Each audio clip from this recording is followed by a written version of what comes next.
G'day and welcome back to the channel, Ginger Ninja's Movie Reviews. I am the Ginger Ninja and these are my Trashy Tuesday movie reviews. If you're new to my channel, thank you very much for tuning in, stopping by and checking it out. You're probably wondering what I mean by Trashy Tuesday. Well, Trashy Tuesday is a series that I'm doing where I look at a film from the 70s, 80s, 90s, even the 2000s that they have a certain quality about them. They are usually a lower budget film, and they usually tackle an out there subject or a horror or a sci-fi vibe to them. And they have a certain quality about them that sets them apart from other movies. And to be honest, it doesn't get anything like this. Kingdom of the Spiders from 1977. Now, before we get into the nitty-gritty of this film, I do want to say a big shout out and thank you to all of my new and existing subscribers. Now, I do say it every week, but I truly mean it. Thank you so much for your continued support. Now, if you are new to the channel, please do consider subscribing and giving this video a thumbs up. It does help with that whole YouTube algorithm, so it'd be much appreciated. Now, back to the movie. The film was directed by John Bud Cardos and it stars William Shatner. Say no more. You had me there.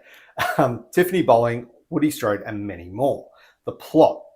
Now, like I said, these films are generally out there, but in rural Arizona, countless killer tarantulas are migrating through a farm town, killing every living thing in their path. The town's veterinarian will do everything in his power to survive the onslaught. Like I said, pretty out there. Now, this was the first time watch for me, and this one goes out to Tony over at the Retro Movie Zone for the recommendation and the request. So I will still get to Witchfinder General. It is on the list, but for this one, yeah. Now, this is part of the eco-horror subgenre, which I'm actually a huge fan of. And from the 70s, you know, this is kind of following in the footsteps of some of the more popular films of the era, like you know, your Jaws and your Food of the Gods. And this film is undeniably cheesy, but it also manages to be entertaining and very unsettling. And I'll get into why on that. And part of it is the effective use of real tarantulas and the amazingly bleak ending. Like, yeah, that's one thing, and I'll touch on that more later on, but ooh, if you haven't seen this one, the ending is a trip, let me tell you. But look, if you're an arachnophobe, if you suffer from arachnophobia or an arachnophobe or whatever, this is not a film for you at all.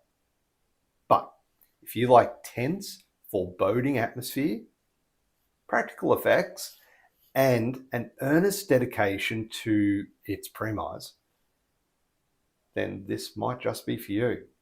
So let's have a look at Kingdom of the Spiders.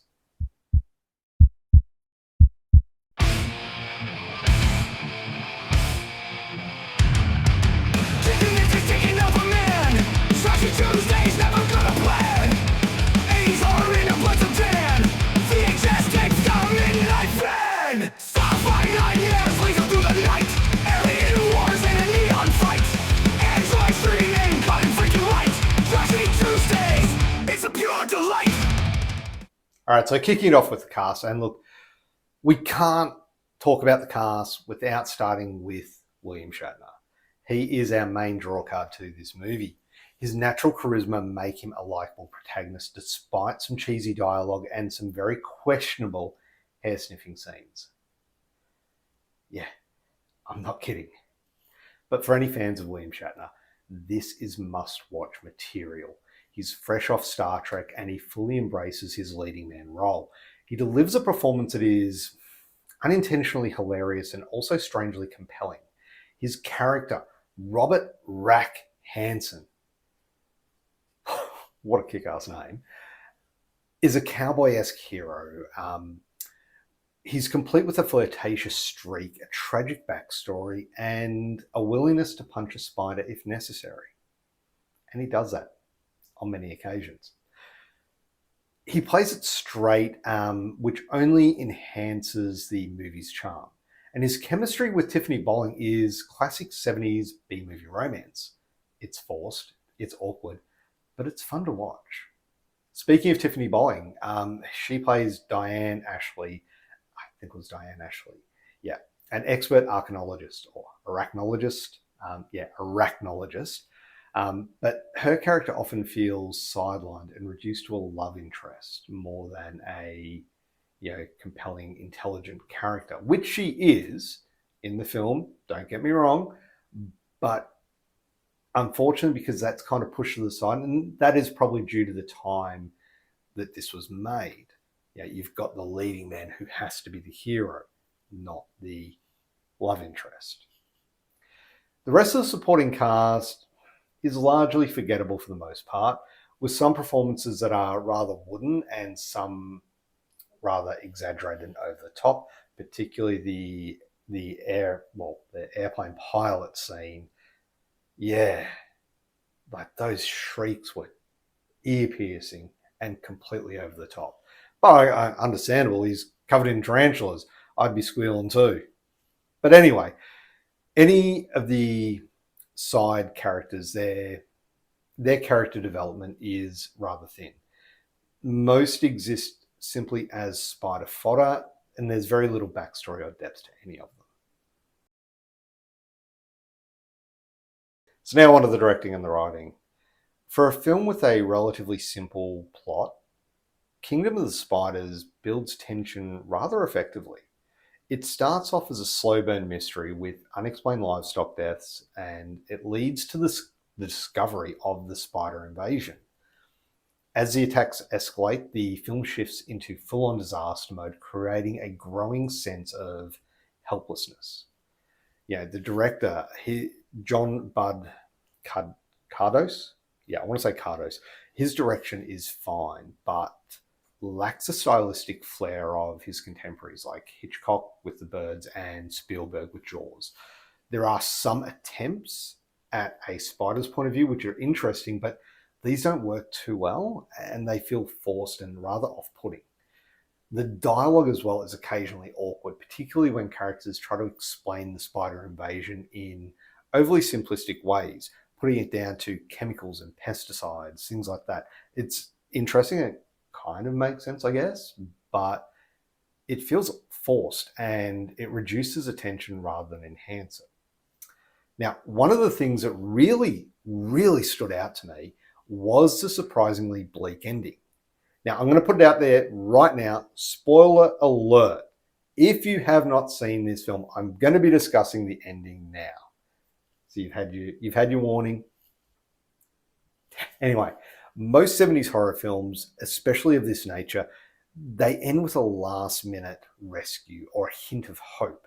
Look at Day of the Animals, perfect example. But not this film. No. Kingdom of the Spiders, and I don't want to spoil too much just in case you missed that spoiler alert. It ends with a hauntingly bleak scene. And for something with such a cheesy premise, it's so depressing. But it's done exceptionally well. The final shot, it just lingers long after the credits roll, and it gives the movie a surprising weight about it. For, like I said, such a cheesy premise, it elevates it above just a pure campy romp to something that just is haunting. So now onto the effects, and let's face it, apart from William Shatner, the spiders are the star of the show.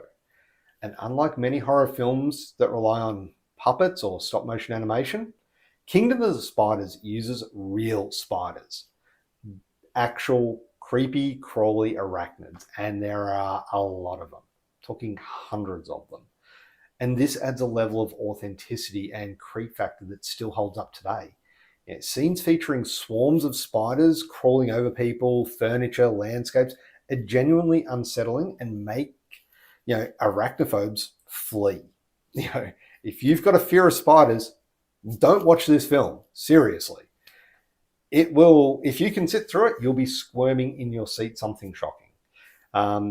But yeah, these scenes with the spiders, they do look good. There are some prosthetic scenes where a spider bite and you see the effects of that. So, you see one on William Shatner's face. That looks okay. It's kind of goofy. There's also a scene where one of the characters has a spider on her hand and she shoots her hand and you see the fingers just fly off.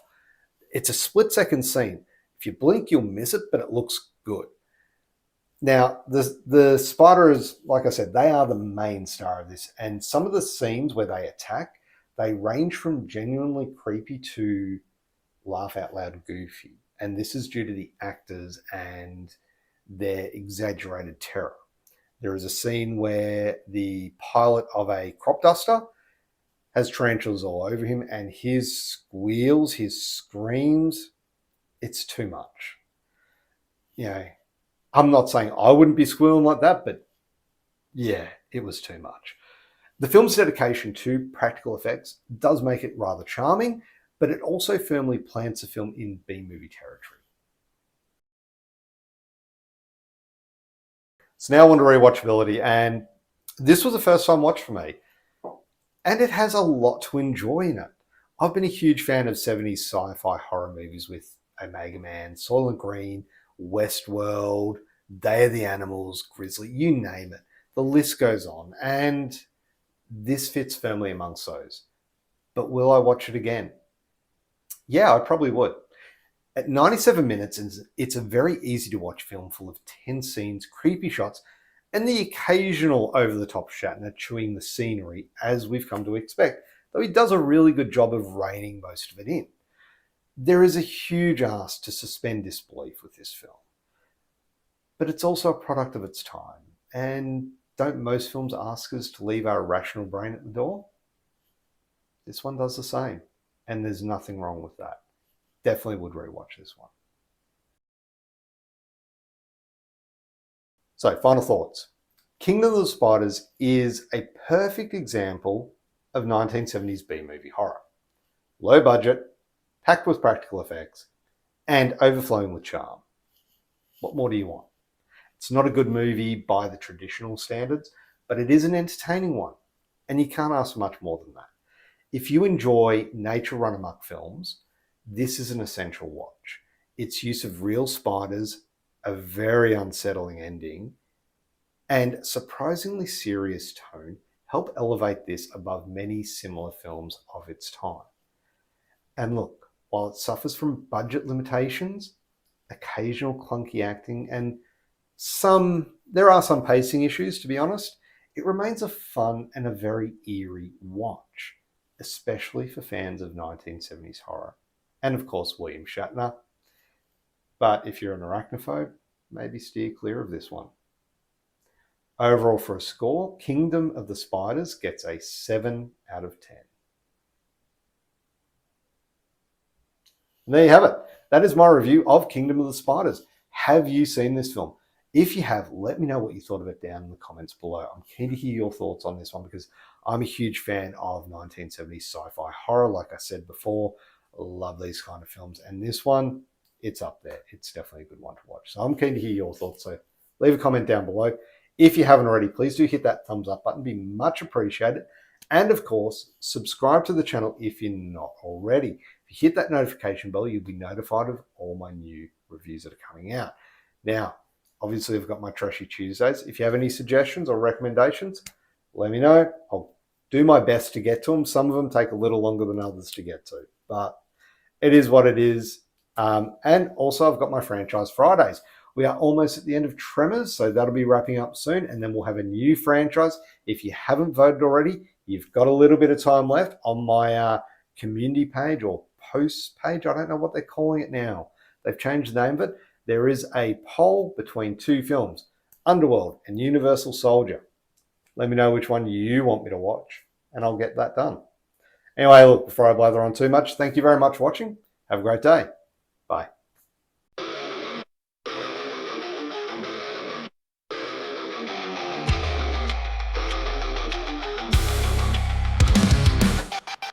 In the shadow sharp as a blade, 60 seconds hitting like a fast-paced raid. The energy is breaking down the plot. Vodka shots, taking aim at the big shots. Jesse Tuesday spilling